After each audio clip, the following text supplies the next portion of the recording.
بسم اللہ الرحمن الرحیم الحمد للہ رب العالمین والصلاة والسلام علی سید الانبیاء والمرسلین سیدنا محمد وعلی آلہ واصحابہ اجمعین اما بعد فعن ابی ہریرہ رضی اللہ تعالی عنہ قال قال رسول اللہ صلی اللہ علیہ وسلم من یاخذ منی هؤلاء الکلمات ویعمل بہن او یعلم من یعمل بہن قلت انا یا رسول اللہ فأخذ بیدی فعد خمسا قال اتق المحارم تكن اعبد الناس وارض بما قسم الله لك تكن اغنى الناس واحسن الى جارك تكن مؤمنا واحب للناس ما تحب لنفسك تكن مسلما ولا تكثر الضحك فإن كثرة الضحك يميت القلب او كما قال رسول اللہ صلی اللہ علیہ وسلم۔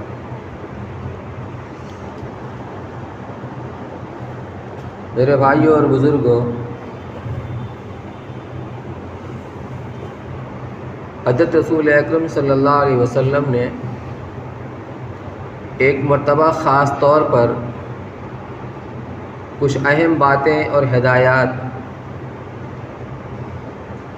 دینے کے لیے اور نصیحت کرنے کے لیے آپ نے اس انداز سے پوچھا کہ من یاخذ عنی هؤلاء الکلمات، کہ کون ہے جو مجھ سے یہ چند باتیں لے، جو ہدایات آپ دینے جا رہے ہیں، جو نصیحتیں آپ فرمانے جا رہے ہیں، تو متوجہ کرنے کے لیے آپ نے یہ انداز اختیار فرمایا کہ ہے کوئی جو مجھ سے یہ چند باتیں لے، فَيَعْمَلُ بِهِنَّ، پھر خود اس پر عمل کرے، کیونکہ نصیحت کا مقصد تو عمل ہوتا ہے، تو خود اس پر عمل کرے، او يُعَلِّمُ مَن يَعْمَلُ بِهِنَّ، یا کم از کم یہ کرے کہ اس کو سکھا دے اور بتا دے جو اس کے اوپر عمل کرے۔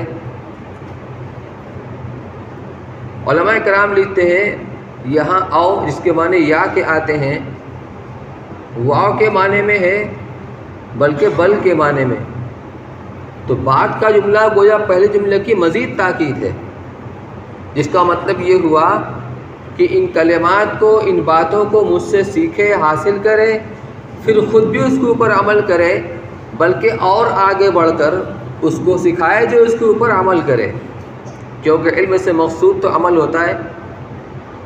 وہ کلمات کیا ہے؟ فرمایا فأخذ بیدی، آپ نے خاص طور پر میرے ہاتھ کو اپنے ہاتھ میں لیا اور پکڑ کر فعد خمسا، آپ نے 5 باتیں، 5 نصیحتیں شمار کی۔ سب سے پہلی نصیحت، ہم اپنے آپ کو بھی اس کا محتاج سمجھیں، گویا وہ نصیحت ہمیں کی جا رہی ہے۔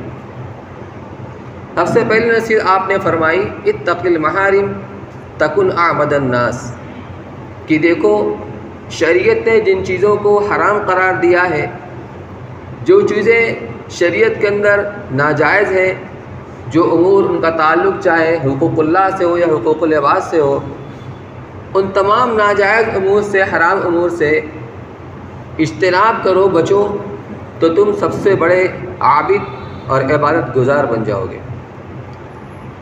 دوسری نصیحت فرمائی وَارْضَ بِمَا قَسَمَ اللَّهُ لَكَ تَكُنْ أَغْنَى النَّاسِ، اللہ نے جو روزی تمہارے مقدر میں لکھ دی ہے، اب چاہے تم جس طریقے سے بھی اس کو حاصل کرو، جو مقسوم ہے، جو تقدیر میں لکھ دی گئی ہے، نہ اس سے کم نہ اس سے زیادہ، وہ تو مل کے رہے گی۔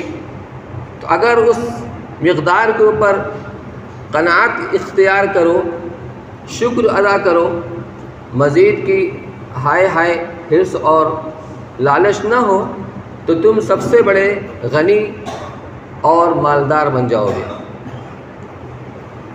وَأَحْسِنْ إِلَىٰ جَارِكَ، اپنے پڑوسیوں اور ہمسایوں کے ساتھ اچھا سلوک کرو، تکن مؤمنا، تو تم کامل مومن بن جاؤ گے۔ وَأَحِبَّ لِلنَّاسِ مَا تُحِبُّ لِنَفْسِكَ، لوگوں کے لیے انہی چیزوں کو، انہی باتوں کو پسند کرو جو تم اپنے لیے پسند کرتے ہو۔ تکن مسلمہ، تو تم پکے مسلمان بن جاؤ گے، کامل مسلمان بن جاؤ گے۔ وَلَا تُكْثِرِ الضَّحْكَ، اور زیادہ ہنسا مت کرو، ہر وقت ہنسی یہ اچھی چیز نہیں ہے۔ فَإِنَّ كَثْرَةَ الضَّحْكِ تُمِيتُ الْقَلْبَ، کیونکہ زیادہ ہنسنا دل کو مردہ کر دیتا ہے۔ یہ 5 باتیں ہیں۔ تو پہلی بات کہ ناجائز امور سے اور حرام کاموں سے بچنے کا پورا اہتمام کرو۔ شریعت کے احکامات کچھ تو وہ ہیں جن کا تعلق معمورات سے ہے، فرائض ہیں، واجبات ہیں، یا کم از کم مستحبات ہیں، سنتیں ہیں، اور کچھ وہ ہیں جن کا تعلق منکرات سے ہے، جس کا درجہ حرام بھی ہو سکتا ہے، مکروہ تحریمی بھی ہو سکتا ہے، مکروہ تنزیہی بھی ہو سکتا ہے۔ تو اللہ تعالیٰ کی پسندیدہ چیزوں کا اہتمام کرو، ناپسندیدہ چیزوں سے بچو۔ 2 الگ الگ چیزیں ہیں۔ ہوتا یہ ہے عموماً عوام الناس کے اندر نوافل کا تو زور ہوتا ہے، جو نفلی اعمال ہوتے ہیں ان کا اہتمام ہوتا ہے، لیکن فرائض کا اتنا اہتمام نہیں ہوتا جتنا کرنا چاہیے۔ ایک آدمی ہو سکتا ہے فرائض اور واجبات کو ادا کرنے کے ساتھ ساتھ نفلی اعمال کا بھی اہتمام کرتا ہو، نفل نمازیں ہیں، نفل صدقات و خیرات ہیں، نفل روزے ہیں، نفل حج اور عمرہ ہیں، کر سکتے ہیں، لیکن یہ کوئی ضروری نہیں ہے جو آدمی ان نفلوں کا اہتمام کرتا ہو وہ گناہوں سے بھی بچتا ہو، وہ حقوق العباد کی حق تلفی سے بھی بچتا ہو، وہ منکرات اور حرام ناجائز امور سے بھی بچتا ہو۔ اور یہ معاشرے میں عام طور پہ یہ چیز مشاہد ہے۔ لیکن جو آدمی ناجائز امور سے بچنے کا پورا اہتمام کرے گا، جو حرام کاموں سے بچنے کا پورا اہتمام کرے گا، ناممکن ہے وہ فرائض اور واجبات کو ترک کر دے۔ اسی لیے ایک دوسری روایت میں حضور صلی اللہ علیہ وسلم کے سامنے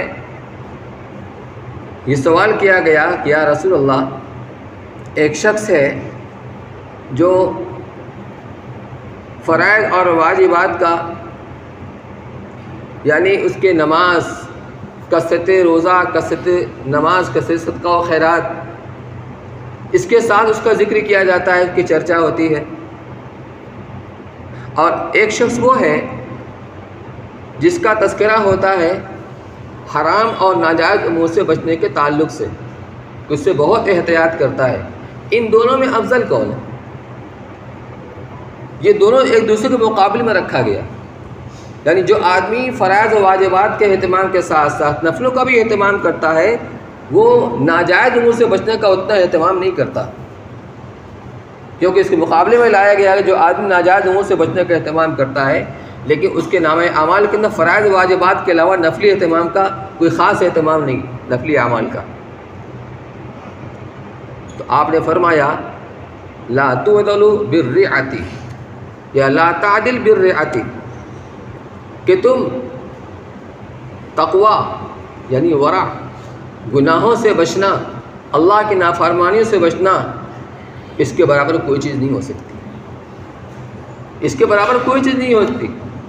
گویا آپ کے فرمانے کا مقصد یہ کہ جو آدمی ناجائز امور سے، گناہوں سے بچنے کا پورا اہتمام کرتا ہے، اس کو فضیلت میں بڑھا ہوا ہے، وہ اس سے افضل ہے۔ کیوں؟ اس لیے کہ جن کاموں کو کرنا ضروری ہے ان کا ترک کرنا بھی تو حرام ہے، نماز کا پڑھنا ضروری ہے تو نماز کا چھوڑنا بھی تو حرام ہے،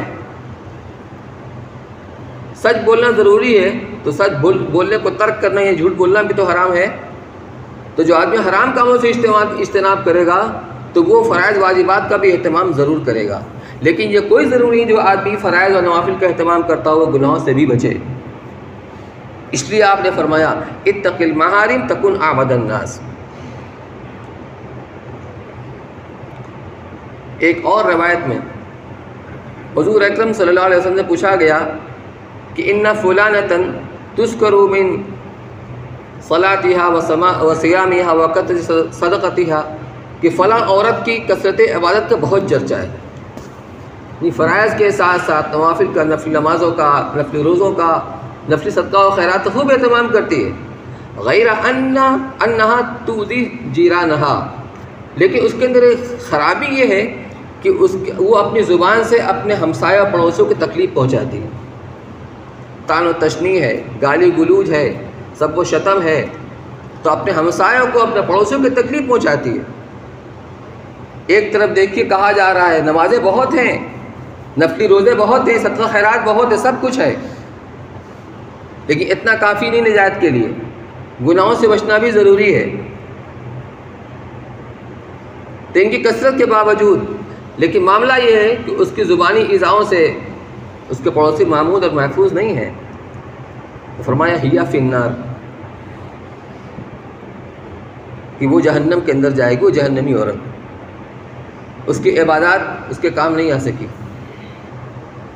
اور اس کے مقابل میں فرمایا فلاں عورت کے بارے میں اس کی عبادات کوئی خاص چرچا نہیں ہے، بس فرائض و واجبات پر اکتفا، نوافل کا کوئی خاص اتنا اہتمام نہیں ہے، لیکن اس کی خوبی یہ ہے لا تؤذی بلسانہا جیرانہا، کہ اپنے زبان سے اپنے پڑوسیوں کو تکلیف نہیں پہنچاتی، کسی کو تکلیف نہیں پہنچاتی ہے، اور اس کے پڑوسی اس کے شر سے، اس کی برائی سے محفوظ ہیں۔ فرمایا ہیا فی الجنہ، وہ عورت جنت میں جائے گی۔ ہو سکتا ہے کہ ایک آدمی مقروض ہو، اس کے اوپر دوسروں کا بقایا ہو، یا صدقات واجبہ جیسے زکوٰۃ، اس کے اوپر کچھ واجب وہ پوری سے ادا نہیں کی، لیکن مدرسے میں کوئی تقاضا آ گیا اس میں مال خرچ کر رہا ہے، مسجد میں تقاضا آ گیا اس میں مال خرچ کر رہا ہے۔ یہ مال کا خرچ کرنا یہ نفلی عمل ہے، وہ جو وعید ہو فرض کو ترک کرنے کی، یہ اس کو تلافی نہیں کر سکتی۔ یہ آدمی جو حقوق العباد کی اطلاف کر رہا ہے، قیامت کے دن اللہ تعالیٰ اس کا بدلہ ضرور دلوائیں گے۔ اللہ اپنے حقوق کو معاف کر سکتے ہیں، معاف کریں گے، اللہ کریم ہے، چاہیں گے تو سب معاف کر دیں گے، لیکن بندے کے حقوق کو جب تک صاحب حق نہیں معاف کرے گا، اللہ ہی معاف نہیں کریں گے۔ اس لیے فرمایا اتق المحارم، حرام کاموں سے، ان کاموں سے جن کو شریعت ناجائز قرار دیا ہے، ان امور سے بچو، تکن اعبد الناس، تو تم سب سے بڑے عبادت گزار بن جاؤ گے۔ وردہ بما قسم اللہ لک تکن اغنى الناس،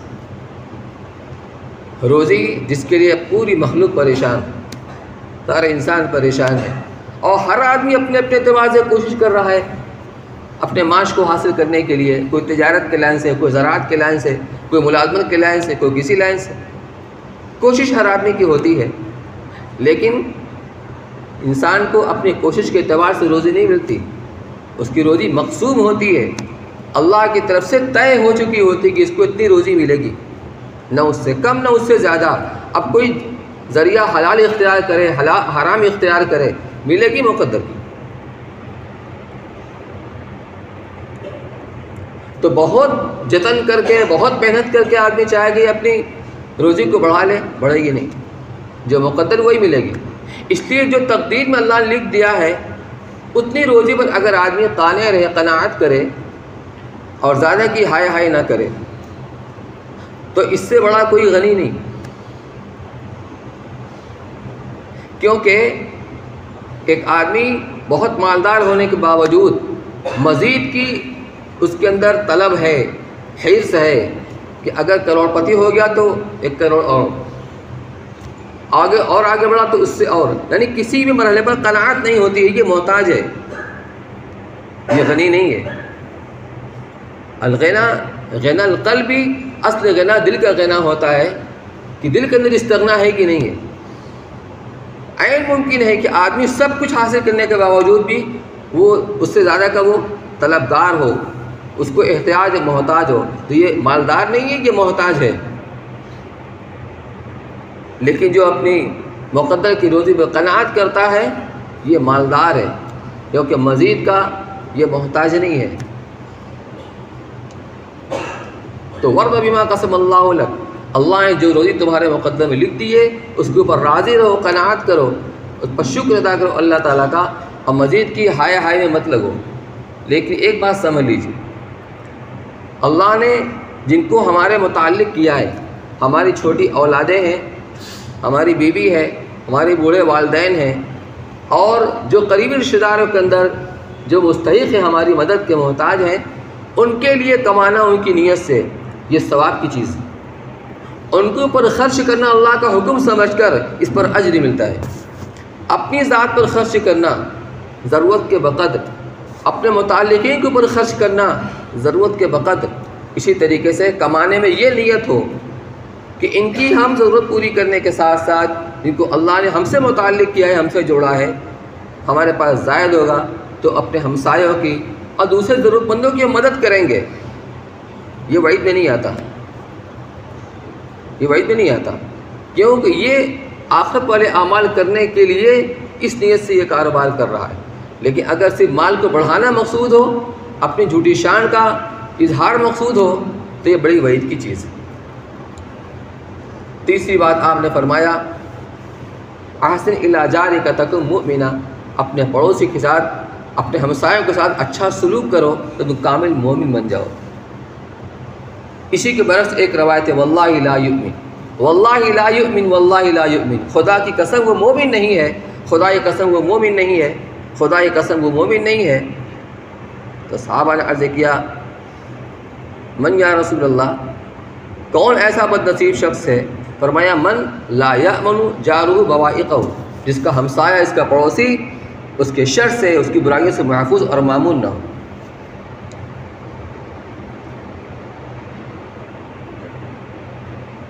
تو یہ چیز بہت دھیان کرنے کی، اپنے پڑوسیوں کے ساتھ، ہمسایوں کے ساتھ اچھا سلوک کرو تو تم پکے ایمان والے بن جاؤ گے، کامل مومن بن جاؤ گے۔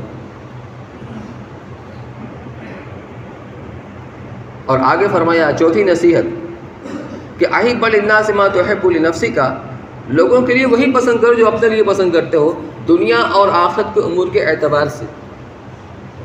اپنے لیے ایمان پسند کرتے ہو تو غیر ایمان والے کے لیے ایمان کو پسند کرو، یہ کیسے مسلمان ہو جائے۔ اپنے لیے دینداری پسند کرتے ہو تو جو فاسق اور فاجر ہیں ان کے واسطے دینداری کو پسند کرو، فکر کرو یہ کیسے دین پر آئے، صحیح راستے پر کیسے آئے۔ ہم نہیں چاہتے ہیں کہ ہمیں کوئی گالی دے، ہمیں کوئی برا بھلا کرے، ہمیں کوئی نشانہ بنائے تو ہم بھی کسی کے ساتھ یہ نہ کریں۔